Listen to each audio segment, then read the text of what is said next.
प्यारे बच्चों, कोरोना संकट को देखते हुए आपकी निश्चित ही आपकी पढ़ाई का व्यवधान हो रहा है और हमारा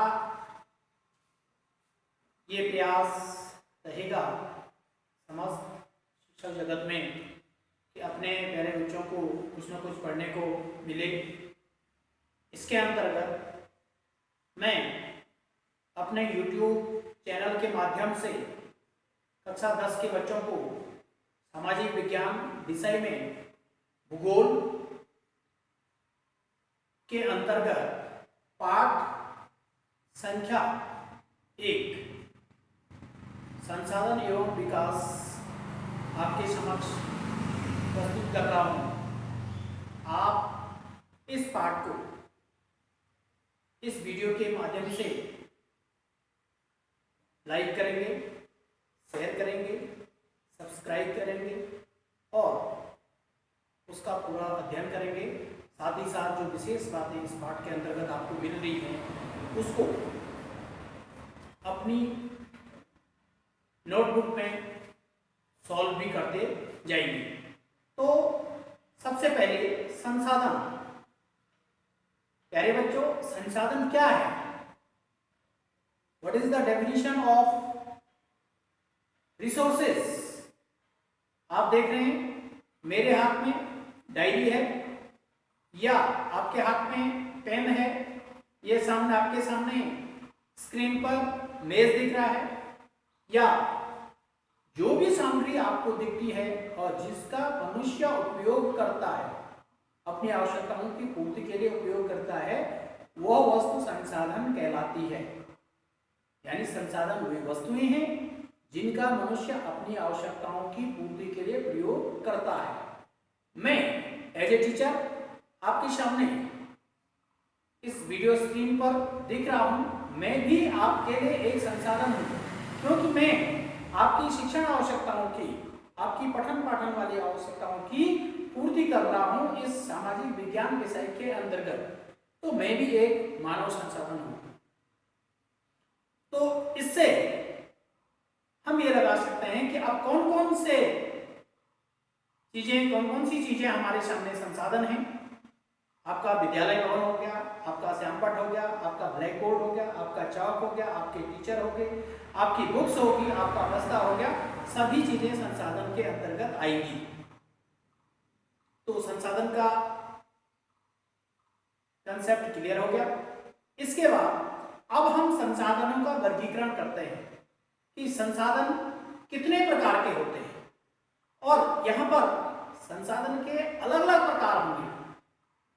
पहला, आपके सामने उत्पत्ति के आधार पर 2 प्रकार के संसाधन पृथ्वी में पाए जाते हैं।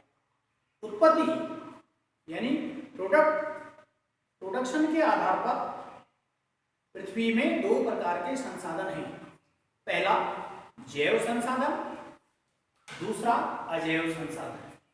अब जैव संसाधन में जैव शब्द से ही आपको लगता है कि जिन संसाधनों में जीवन होता है, यानी सजीव। जैसे आप अपने चारों ओर देखिएगा, अपने पर्यावरण में पेड़ पौधे, मनुष्य, जीव जंतु जिनमें जीवन है, वो सारे संसाधन, क्योंकि हम उनका उपयोग करते हैं, वो जैव संसाधन हो गए।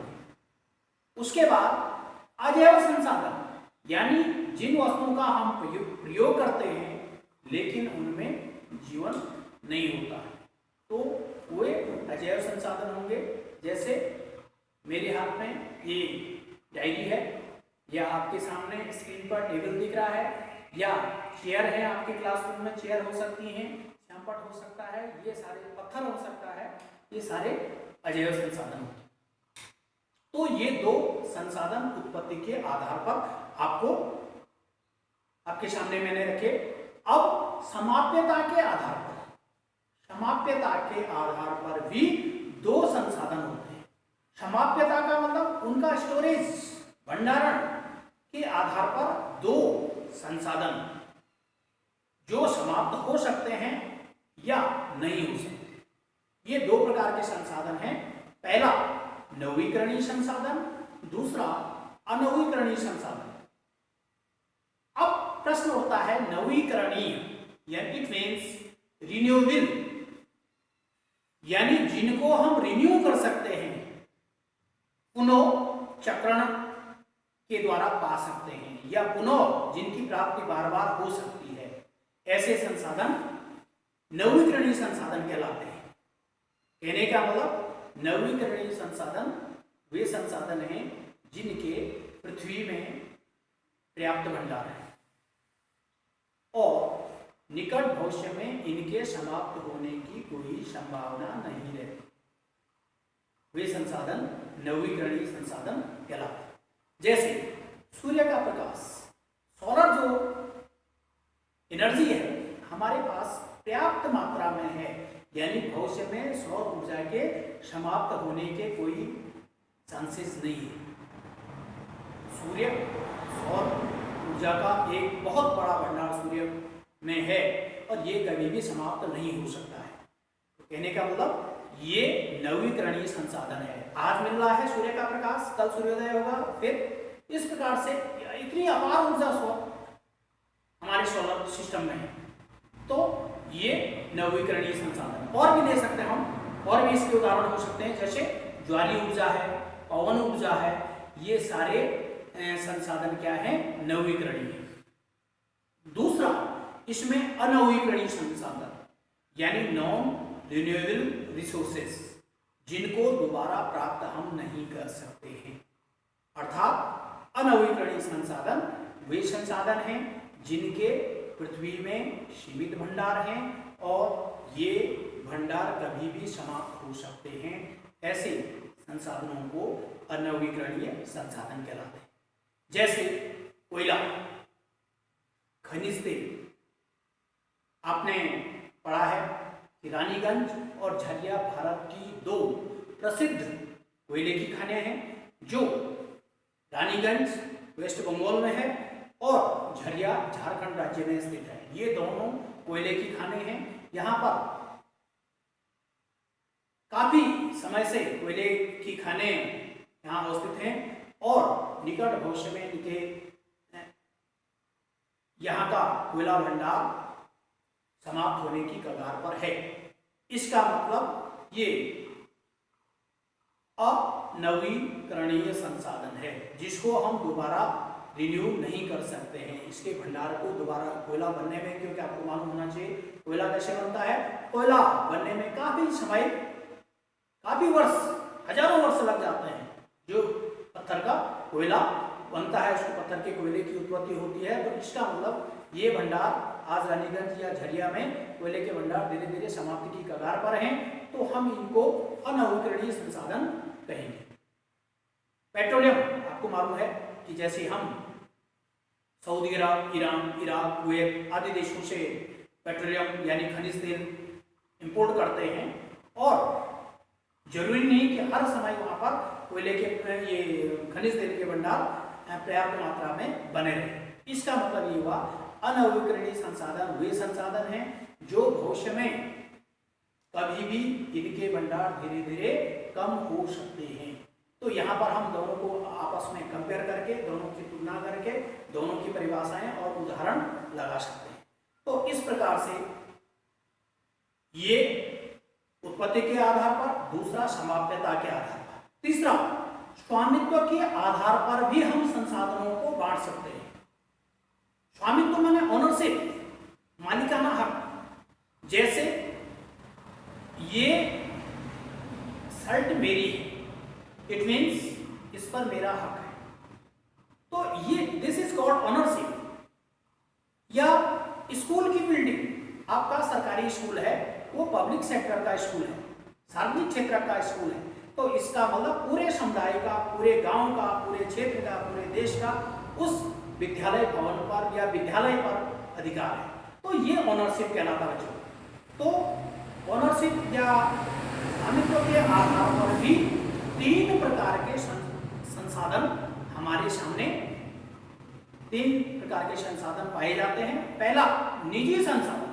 निजी का मतलब जैसे मैंने कहा स्वेटर मेरी है, या शर्ट मेरी है, या पेन मेरी है, या मकान मेरा है, या गाड़ी मेरी है, स्कूटर मेरा है, टेलीफोन मेरा है, तो वो निजी संसाधन कहलाएगा। अर्थात ऐसे संसाधन जिस पर किसी व्यक्ति विशेष का स्वामित्व या अधिकार होता है, वे संसाधन निजी संसाधन कहलाते हैं। दूसरा, सामुदायिक संसाधन, ऐसे संसाधन जिन पर पूरे समुदाय का, समुदाय मीन्स कम्युनिटी का अधिकार होता है, कम्युनिटी का स्वामित्व होता है, तो वे संसाधन सामुदायिक संसाधन कहलाते हैं। जैसे मैंने कहा आपका स्कूल, सड़क या पोस्ट ऑफिस, अस्पताल, ये सामुदायिक संसाधन कहलाएगा।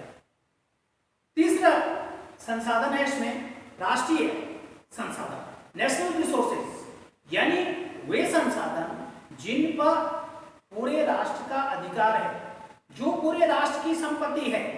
जैसे मैंने कहा ताजमहल, ये हमारी एक ऐतिहासिक धरोहर है।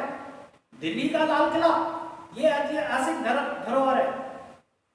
NH 58, राष्ट्रीय राजमार्ग संख्या 58 या राष्ट्रीय राजमार्ग संख्या 1, शेषासुरी मार्ग या इंडियन रेलवे, भारतीय रेलवे देश का सबसे बड़ा सरकारी प्रतिष्ठान है। तो ऐसी संपत्ति को, ऐसे संसाधनों को राष्ट्रीय संसाधन कहते हैं। यानी जैसे शताब्दी एक्सप्रेस, राजधानी एक्सप्रेस, तो ये संसाधन आपने राष्ट्रीय संसाधन कहेंगे। तो प्यारे बच्चों, यहां तक का मैं इसको कंक्लूड कर रहा हूं। तो आप जरूर अपनी पढ़ाई पर ध्यान देंगे और अपने घर पर रहिए, सुरक्षित रहिए और सामाजिक डिस्टेंस, सोशल डिस्टेंस का ध्यान रखें, क्योंकि जान है तो जान है। Thanks a lot.